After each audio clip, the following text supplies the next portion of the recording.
విజయదశమి రోజున జమ్మి చెట్టును ఎందుకు పూజిస్తామో తెలుసా?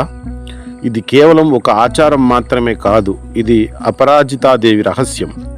పురాణాల ప్రకారం శమి వృక్షం అగ్నితత్వాన్ని తనలో నిక్షిప్తం చేసుకున్న అత్యంత పవిత్రమైన వృక్షం. ఈ చెట్టులో అపరాజితాదేవి శక్తి సూక్ష్మ రూపంలో నివసిస్తుంది. దుష్టశక్తులను అణిచివేసి ధర్మాన్ని రక్షించడానికి అమ్మవారు ఈ వృక్షాన్ని తన నివాసంగా ఎంచుకుంది. అందుకే ఈ చెట్టును పూజిస్తే అమ్మవారి అనుగ్రహం నేరుగా లభిస్తుంది. మహాభారతంలో పాండవులు తమ దివ్య ఆయుధాలను అజ్ఞాతవాసం కోసం శమివృక్షం పైనే దాచారు.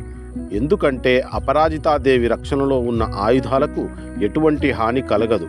పైగా ఈ తల్లి ఆశీస్సులు ఉన్న చోట విజయం తథ్యమని వారు భావించారు. మా ఛానల్ ని సబ్స్క్రైబ్ చేయండి, లైక్ చేసి షేర్ చేయండి. మీ ప్రేమ మరియు మద్దతుకు ధన్యవాదాలు. మీ సహకారం నాకు ఎంతో ప్రోత్సాహం ఇస్తుంది. ధన్యవాదాలు.